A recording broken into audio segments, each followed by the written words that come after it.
Hi guys, welcome back to the channel. Today you join me on a bitterly cold Sunday morning. Just trying to get some more stuff done on the car. Managed to strip the cylinder head, take all the valves out.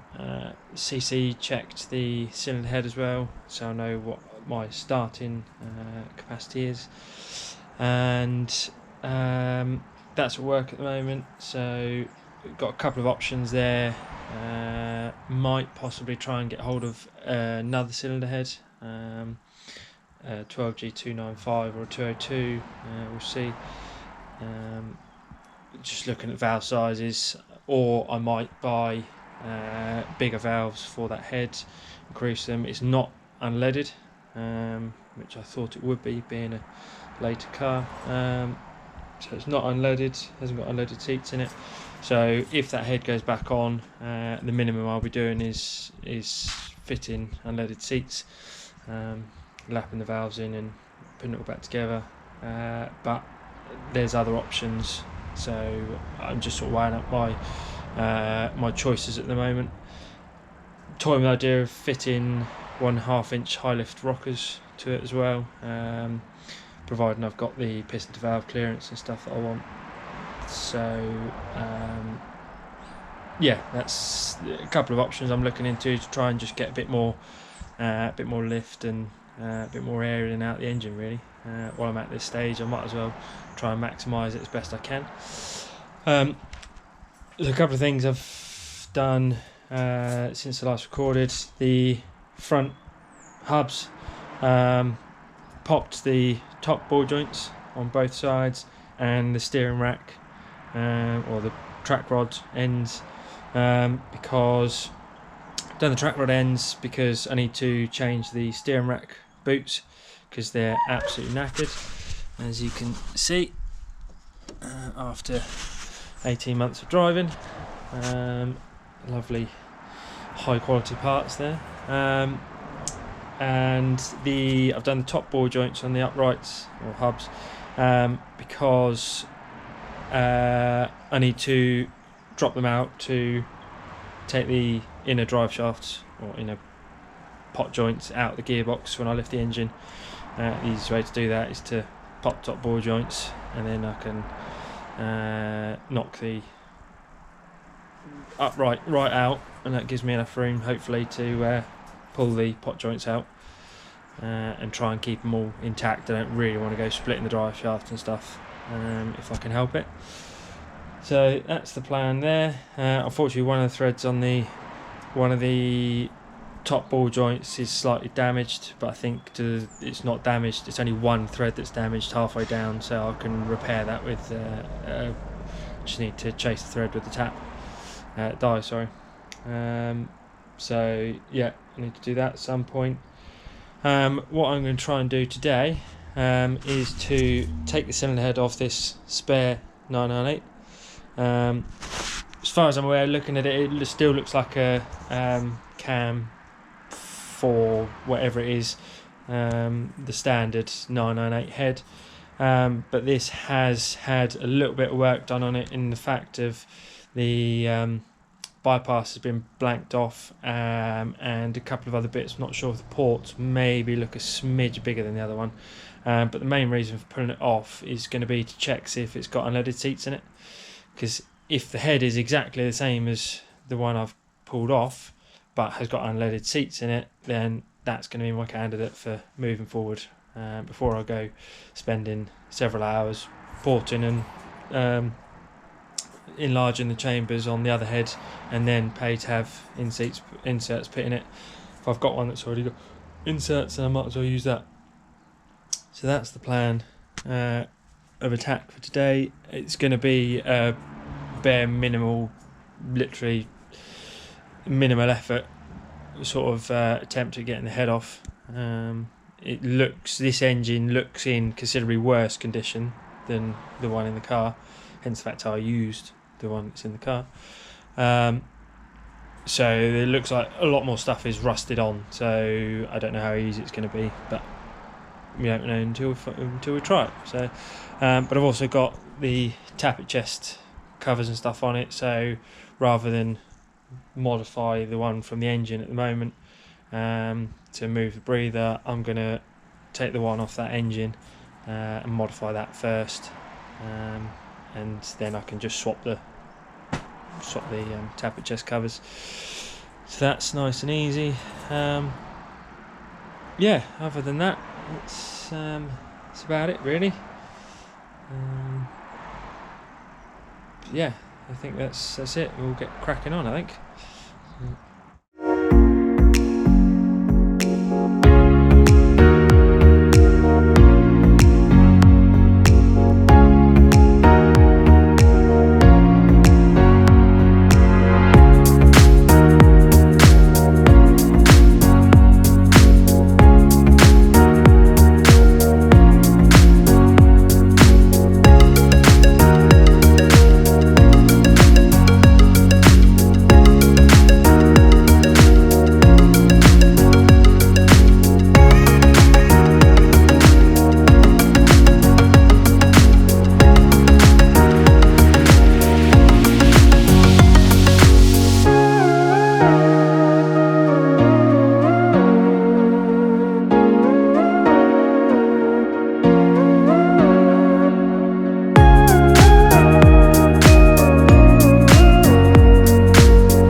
Right, so now I've got it off, as I sort of suspected. Unfortunately, this engine's sort of succumbed to a lot of the elements, quite rusty. To be fair, I paid, I think it was £10 for this engine about 3 years ago in a job lot of stuff, along with an ex-police 850 engine. Again, paid £10 for that. Just been sat around in some guy's trailer. Overall, I think the engine looks like it's actually pretty nice inside. It's not all coked up and everything, but unfortunately the chambers are pretty rusty. It's had a lot of water ingress. The bores are really rusty. I mean, it's not the end of the world. It can all be rectified. You know, obviously all of this lot's got to be grottled out anyway. So I think what I'll probably do is will still persevere with it, take it to work and get the exhaust valves out and just see if we've got seats. But I think if we don't have seats, there's certainly no point in pursuing it. So I think that's about as far as I'm going to go with that. I don't really want to be spending any more time on it. Try and minimise the effort, but I'm glad I got it off. It's nice to see, and yeah. So wrap that up, get in the car. Everything else looked fairly nice actually. I was expecting it to be a bit more, bit worse, but this actually all looks all right. It looks like it's probably again relatively low mileage engine. As from what I can tell, I mean, let's say there is water damage, but there's very minimal step at the top of the bores. So as you can see, very extensive water damage there. But it's all, you know, there's absolutely nothing on top of the pistons, which is really nice. So yeah, I think overall it would probably be a good engine. Bit of work, probably you'd overbore it and, you know, make it a bit bigger, but we'll leave that for potentially the future. Keep it as a spare.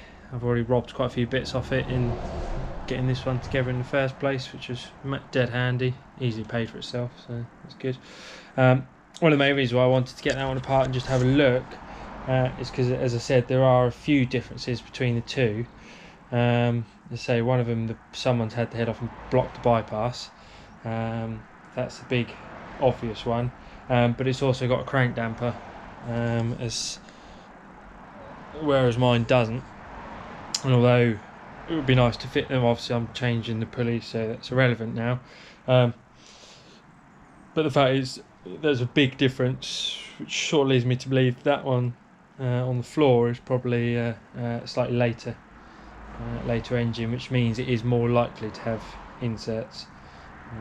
So we'll see. As I say, I'll take it to work and strip it after work, and just see what we've got, basically. I know I'm definitely going to have if I do end up using that head, I'm going to have to drill out one of the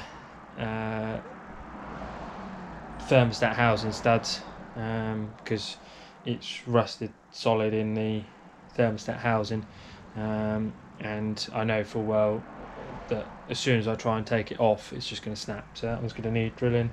But that's not the end of the world, because if it's a bare head, I can just stick it in the mill and drill it out. It's no problems at all there. If that's the only issue with it, then I'm happy with that. Still got small valves and everything in it, so I think I'll still look at options of put some bigger valves in. I mean, it's one of those things. I'm trying to keep the costs down and everything on this. It's supposed to be a budget build. The main aim of it is it's supposed to be cheaper than a well-built 1275 engine for similar sort of power. The supercharged kit is eaten into most of that, what you'd call the well-built 1275 engine, and I don't want to get too far into the head. You know, people that have supercharged these 998s and got okay power figures have done it on standard heads. They've not, you know, no work's been done. But while I've got it off and I've got the capability of doing it, it'd be nice to. And you know, I don't want to be putting bad things back together. I want them to last, and I want to, if you know, I could spend 50 quid on a set of valves and, you know, a bit of money on cutting the seats and stuff, then that's money well spent. But what I don't want to do is get into 300 quid for a 12G 940 head, and then another 200 quid in having it skimmed and seats cut and everything like that, and then I'm pretty sure you've got to pocket the block and stuff on them, so it's then it's like, well, you might as well strip the whole engine. It's like, just no, it's then getting way out of hand. So trying to, within reason, stick to it being, a fairly budget build. I've already spent a vast amount of money on the whole car, probably more than it's worth, but it's just what you do, isn't it? And I'm going with the Supercharged 998 over 1275. I think it's probably going to come in about the same sort of price now, because I haven't had to, because I've bought the kit. Had I done it all myself, it would come in way under, but just time scales and stuff, the kit was the way to go. I think they're probably going to come in about the same sort of price, but at the end of the day, the Supercharged is so much cooler than the 1275. I mean, Supercharged 1275 would be cool, but you then need to double the cost, if not more. And if you're going to go down that route, you might as well build a sort of 1380, 1430 or something like that, and supercharge that. If you're going to do that, just go the whole hog, build a big one. And I'm not about that.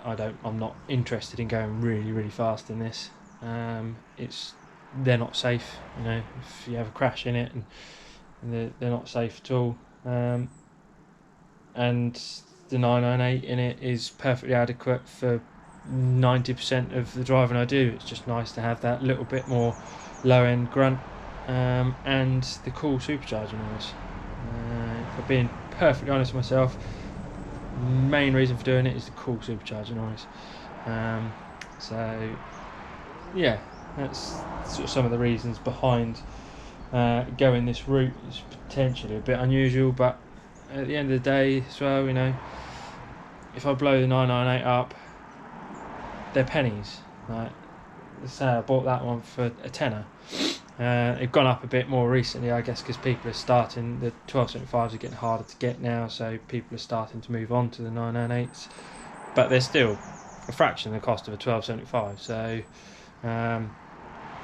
my 1275 I had for this, I had the wrong gearbox on it and stuff. I managed to sell it for 600 quid in complete unknown condition. Like, it would need a full rebuild.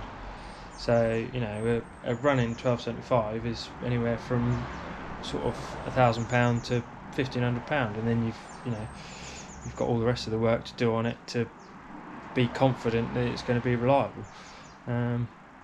So yeah, I still think this is a good option.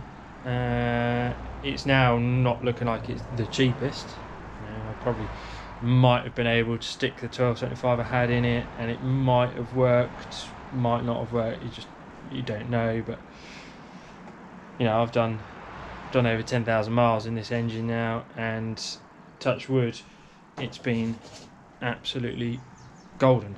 And now sitting inside it, I'm even more happy that it's all running really nice and it's all been looked after. So as long as I continue looking after it, it's gonna hopefully see me for a while. So obviously the boost is gonna reduce its overall life. That's just what it does. But hopefully not too much that it causes me problems. And if it does, it does. It's just where we go, isn't it? So yeah, and the next job's going to be getting this ready to whip out. As I said in the other video, I'm not actually whipping it out now. I'm waiting until I've got the bits, but at least I can get everything disconnected and get it all hooked up, ready to lift, so I can try and do it in one evening. Because as soon as the supercharged kit arrives, I sort of want to be ready to start throwing things on. I've still got a lot of work to do with modifying the inlet and stuff like that, and all the carb. So yeah, it's all things like that I'm just trying to get ahead of the game. And then I've got a long list of stuff that needs doing on the car as well. Just little niggles here and there that I've found over the 18 months of driving it that I want to try and rectify. Number one being those steering regulators. It was the only advisory on the MOT this year, or last year as well. So It'd be nice to get that done. I've got to make up a blank for here, so remove that. So I don't use it. So it's just I think it was the last leak that I had on the car. So I need to blank that off. Got new seals and everything to go on the rear lights. As I said before, new seal on the fuel tank. So I'm going to take the fuel tank out. And just do all the lights and everything. There's a couple of leaks around the seals where the seals weren't available when I built it, so they're now, I've now got them here, so that's good. So I might as well just do all that and just try and get all those little jobs done before the supercharger kit arrives, so that when the kit arrives I can just, you know, go full on in on the supercharger side of it, because there's going to be a lot of work. So, but it's going to be fun, so I'm looking forward to it. So that's about it for this episode. Thank you very much for watching, and I hope you're enjoying it. If you've got any comments, any suggestions of anything, let me know. Today I know was a bit of a meh episode, because, you know, I took the cylinder off that, which you've already seen me take the cylinder off that, so, you know, but it is what it is, isn't it? So yeah, as I say, any suggestions or anything, just drop them in the comments, and I will see you on the next episode. Thank you very much for watching. Bye.